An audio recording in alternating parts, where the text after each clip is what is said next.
ये तो सब नौटंकी है। कोर्ट क्योंकि मुख्यमंत्री पद से आपको नहीं हटा सकता है।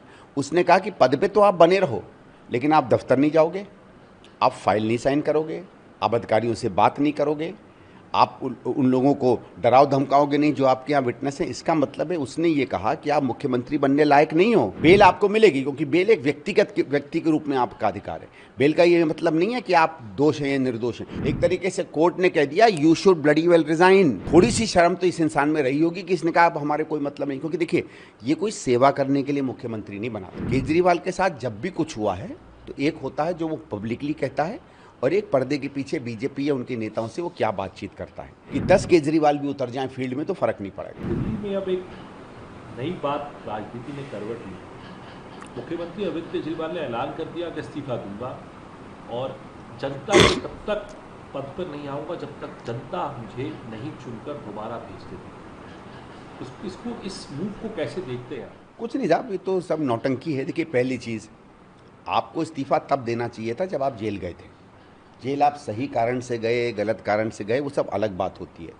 बात हाँ ये है कि हमारे यहाँ नैतिकता में जब भी कोई आदमी ऐसे पद पर होता है कि उसको जेल भेजा जाए, वो इस्तीफा देता है, जेल से वापस लौट कर आ जाइए, आप अपने पद पे वापस आ जाइए। हेमंत सोरेन के साथ हुआ, लालू जी के साथ हुआ, उमा भारती जी के साथ हुआ, बहुत लोगों के साथ ऐसा हुआ। तब तो आपने किया नहीं। और अब आप कह रहे हैं कि मैं अब, क्योंकि सुप्रीम कोर्ट का अगर आप देखिए जजमेंट, सुप्रीम कोर्ट के जजमेंट ने क्या कहा। सुप्रीम कोर्ट मुख्यमंत्री को अपने पद से तो नहीं हटा सकता। तो सुप्रीम कोर्ट ने दो चीज़ें कही। एक तो बेल दी, बेल का हम स्वागत करते हैं क्योंकि हम ये मानते हैं कि अगर आदमी दोषी करार नहीं है कोर्ट में तो उसको बेल एक अधिकार के रूप में मिलनी चाहिए। अब वो मिली, इनको ठीक मिली। लेकिन कोर्ट ने क्या कहा, कोर्ट क्योंकि मुख्यमंत्री पद से आपको नहीं हटा सकता है, उसने कहा कि पद पे तो आप बने रहो, लेकिन आप दफ्तर नहीं जाओगे, आप फाइल नहीं साइन करोगे, आप अधिकारियों से बात नहीं करोगे, आप उन लोगों को डराओ धमकाओगे नहीं जो आपके यहाँ विटनेस हैं। इसका मतलब है उसने ये कहा कि आप मुख्यमंत्री बनने लायक नहीं हो, क्योंकि अगर आप फाइल नहीं देख रहे, अगर आप दफ्तर नहीं जा रहे तो आप काम अपना नहीं कर रहे, मतलब काम करने को आपको रोक लगा दी। तो ये सुप्रीम कोर्ट ने कहा कि हमारे पे आपके खिलाफ हम नो कॉन्फिडेंस का मोशन पास कर रहे हैं। बेल आपको मिलेगी क्योंकि बेल एक व्यक्ति के रूप में आपका अधिकार है। बेल का ये मतलब नहीं है कि आप दोष हैं या निर्दोष हैं, क्योंकि बलात्कारियों को भी बेल मिलती है, हत्या के आरोप में जो आरोपित होते हैं उन्हें भी मिलती है, बाद में आरोपित भी घोषित हो जाते हैं। तो ये मतलब नहीं है कि बेल का कि कोई आप निरपराध हैं। तो एक तो ये कोर्ट ने ये कहा कि मैं आप पे भरोसा नहीं है। देखिए वहीं हेमंत सोरेन को जब बेल मिलती है तो कोई कंडीशन नहीं लगाई जाती है।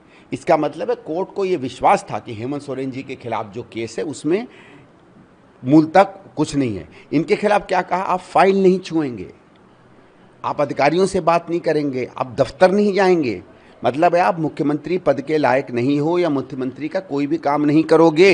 एक तरीके से कोर्ट ने कह दिया you should bloody well resign. Sorry, मैं ये शब्द इस्तेमाल कर रहा हूँ, ये जान के इस्तेमाल कर रहा हूँ क्योंकि ये शब्द का एक प्रभाव, ये कहा कोर्ट ने। उसके बावजूद थोड़ी सी शर्म तो इस इंसान में रही होगी कि इसने कहा अब हमारे कोई मतलब नहीं, क्योंकि देखिए ये कोई सेवा करने के लिए मुख्यमंत्री नहीं बना था, ये मेवा के लिए बना था। आप फाइल बिना साइन किए जनता में रह के भी सेवा कर सकते हैं, फाइलें तब चाहिए जब मेवा चाहिए। इसलिए मुझे मालूम था कि ये इस्तीफा देंगे और इस समय कुछ पॉलिटिकली इनको सूट भी करता है। राजनीति पे क्या असर देखते हैं, दिल्ली की राजनीति पे? हालिया हरियाणा के अंदर आम आदमी पार्टी भी चुनाव लड़ रही है, प्रचार करने जाहिर तौर पे जो है अरविंद केजरीवाल जाएंगे, किस तरीके से देखते हैं? नहीं, हरियाणा में तो ये जाएंगे ही भाई। वो तो एक होता है ना, किसी भी एग्रीमेंट में कुछ प्रत्यक्ष होता है, कुछ अप्रत्यक्ष होता है। तो ये तो जो बिना लिखी हुई बेल की एग्रीमेंट है वो यही है कि आप पंजाब में, हरियाणा में जाके कोशिश करेंगे कांग्रेस को हराने की। केजरीवाल के साथ जब भी कुछ हुआ है तो एक होता है जो वो पब्लिकली कहता है और एक पर्दे के पीछे बीजेपी या उनके नेताओं से वो क्या बातचीत करता है। मैं आपको बता दूं, आप माने या ना माने, अभी से कुछ समय पहले जब सिसोदिया को बेल मिली थी तो एक मेरे अच्छे मित्र हैं भारतीय जनता पार्टी में, मैंने जब उनको फ़ोन करके कहा तो उन्होंने कहा भैया हरियाणा के चुनाव आ रहे हैं, समझा करो। तो मैंने कहा, केजरीवाल कहने का भाई वो भी हरियाणा में उनकी ज़रूरत तो है।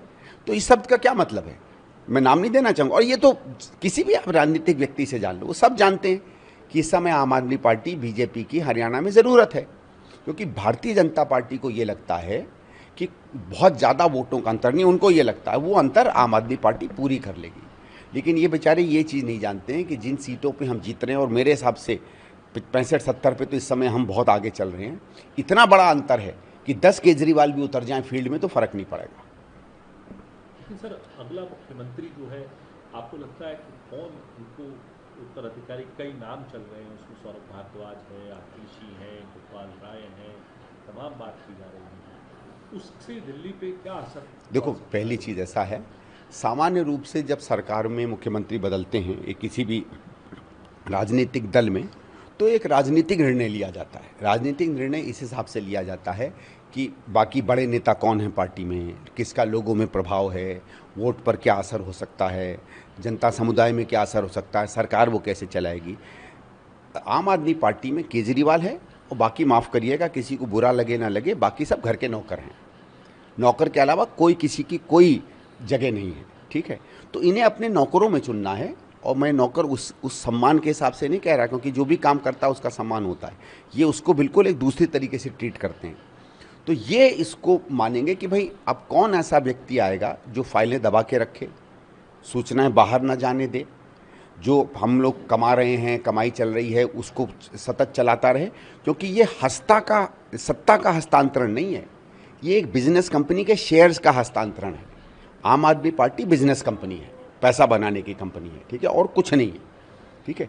तो पार्टी में आप सत्ता के चलाने का या प्रशासन के चलाने के अधिकार का हस्तांतरण करते हो, यहाँ शेयर्स का हस्तांतरण हो रहा है।